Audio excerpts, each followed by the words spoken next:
Greetings, Rob, all the way from Australia. How you doing? Hi, Peter. How you doing? I'm fine, thanks. Fantastic.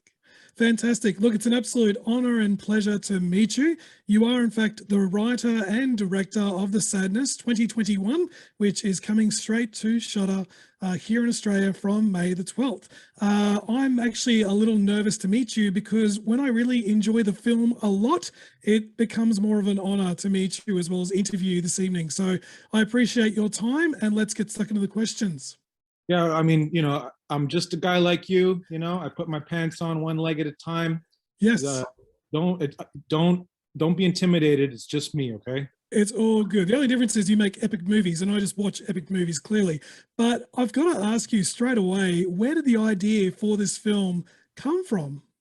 Uh, well, we just we got the opportunity to make a movie because of the pandemic, and then the guy who later would become the producer of the film decided that it would be a good idea to make the film about a pandemic because that's just what people, were talking about, what's on their minds and stuff. And then his mind went immediately to a zombie film, and he said, "Okay, we're going to do a zombie film." And I said, "Okay, okay, so you want me to start writing that?" And he's like, "Yeah, yeah." And I go, "Okay, well, maybe." Maybe I can try to make this a little crazier. So we'll make it so that the zombies are, cognizant and they're able to think, and we'll make them so that they're, like psychotic maniacs. Maybe that's cooler.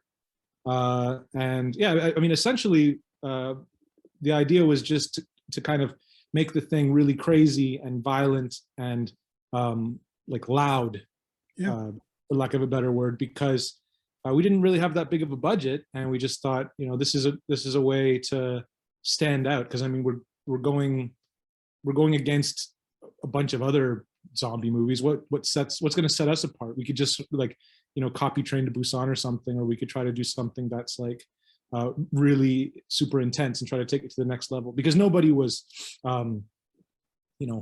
trying to censor us ever. Like we were pretty much able to do what we wanted. So we just thought, okay, let's do it this way. And that's probably the best move. Yeah. And yeah, for better or worse, that's basically it. Tremendous. You've kind of just touched on my next question. I was actually about to ask you, for those that aren't aware of the film, I was going to ask you what actually makes this film different, because like you said, there are so many zombie films and TV series out there, The Walking Dead and Zombieland. I was going to question and say, what makes The Sadness different from the rest? Would your answer, as you touched on briefly, just to make it more extreme? Is that the sort of goal or your sort of opinion on the film? I mean, I guess so. It's pretty well trodden ground. Like maybe another thing that makes it a little different is that I'm not very concerned with a lot. Like I'm not really that concerned with trying to tell a character-driven story as much. I'm more interested in a feeling, like a sensation with this movie. I want it to be frenzied and panicked, and it with this kind of intention, I think that sometimes a traditional kind of story that's driven by characters and dialogue and that kind of stuff, I feel like is what happens is the movie tends to trip over itself. Like there's been so many times that I've been watching a film and I'm just like, oh man, now they're gonna stop and they're gonna talk and they're gonna what did you do before the disaster? Oh, I used to run a bakery. And they're just talking and it's like, oh, they're fleshing out these characters so that I guess we care about them later when they die. But I just figure like if you just sort of create empathy in some other way, like if you actually really show people suffering, then maybe that's enough to care about them. I guess maybe that's the thing that's different. I just wanted to kind of deliver a lot of meat and not so many trimmings on the side. Love it. Tremendous answer. And I did stalk you a little bit on IMDb. I learned recently that you're actually a self-taught animator, which is really cool. But when it comes to the films, level of violence and gore and blood, the list sort of goes on. Did being a self-taught animator kind of help you to take this film to the extreme?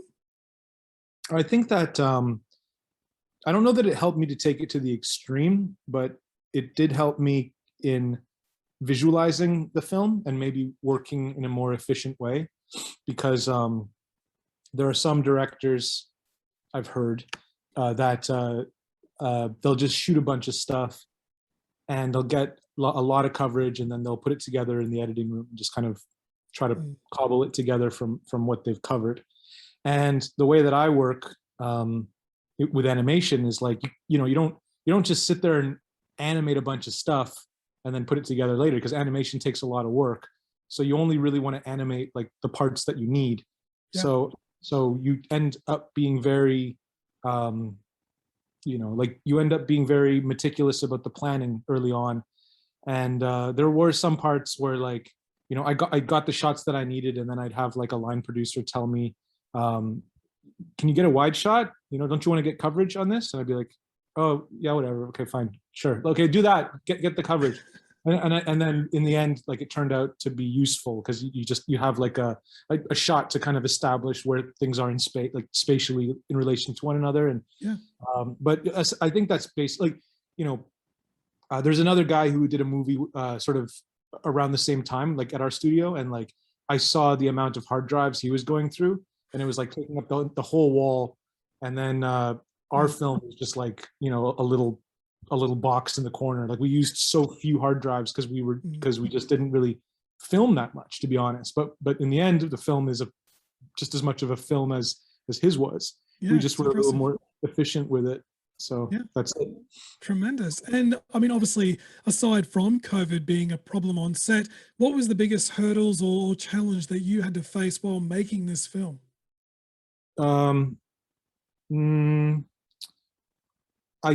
don't know. Like, I mean, like COVID wasn't really a problem, actually, Okay.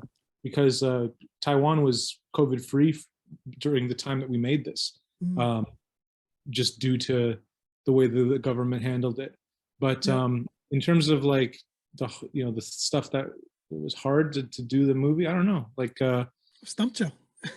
yeah, I mean, you'd probably just, you know what it is? It's probably just like being a first-time director, Yeah. and kind of not, like, you know, I'm a Canadian, like, to be blunt, like, I'm a Canadian working in Taiwan, and I stick out like a sore thumb, and first-time director, you know, like, very no experience. Like, okay, so you're an animator. What have you animated? Like, you know, like, you know, like, it's all just like Instagram stuff and like commercials and stuff. It's not like I'm a VFX animator and I have a bunch of work on my IMDb. Like, I'm basically just some nobody who's just doing this movie. So the pressure was on.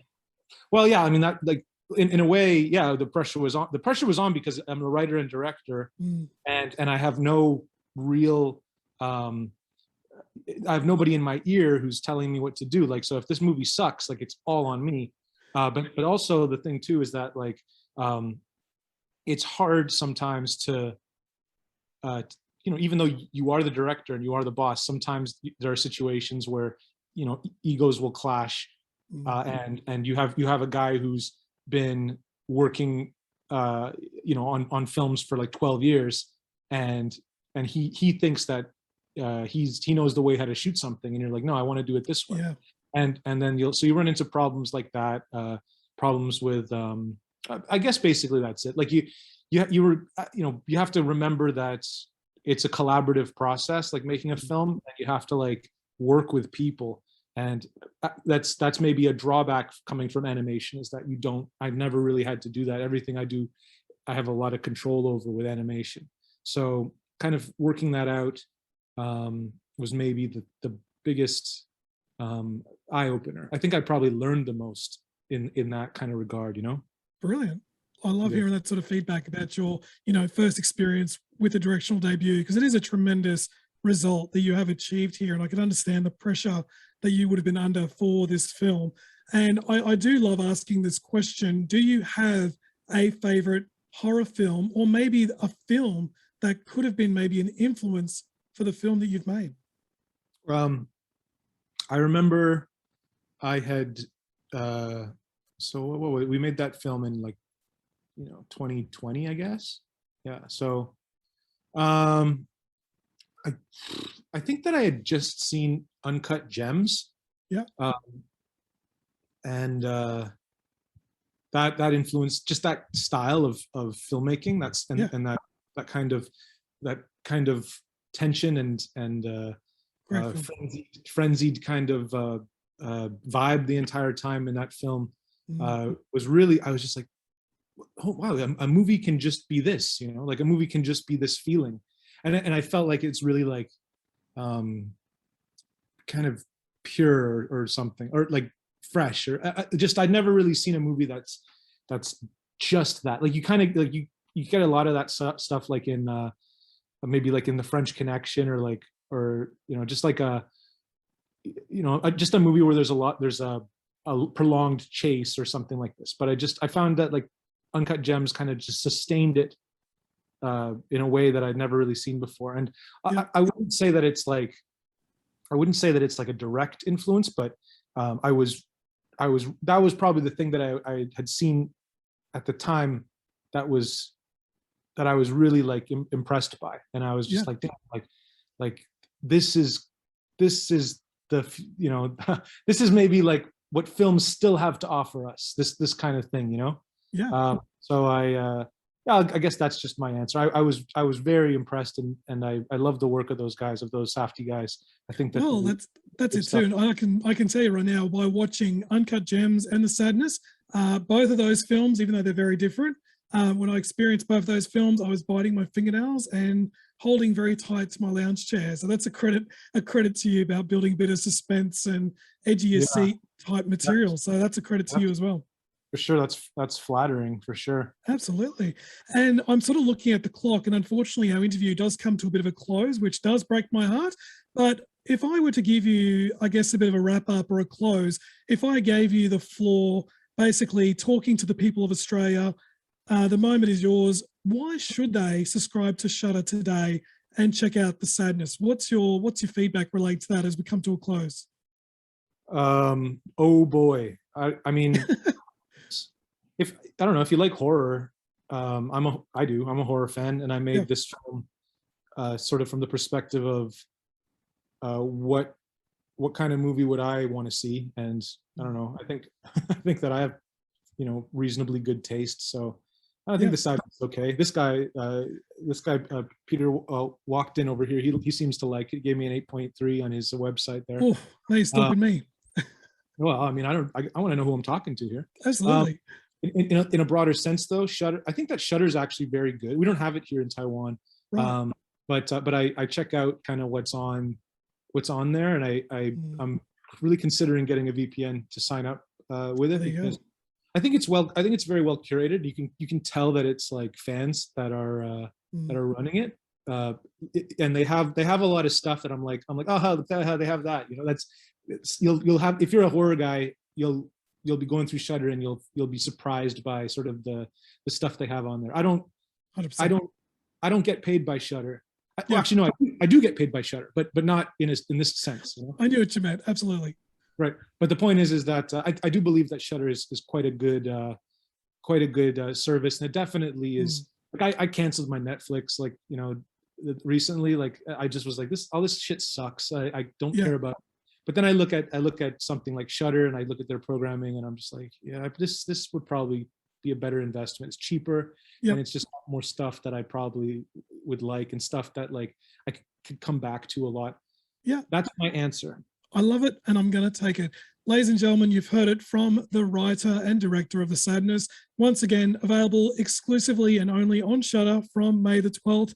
I'm definitely going to be watching this film again. As Rob knows, I thoroughly enjoyed it. Your jaw will drop plenty times, and you will have a blast. Again, Rob, a true honor. I cannot wait for people of Australia to check this film out and support you.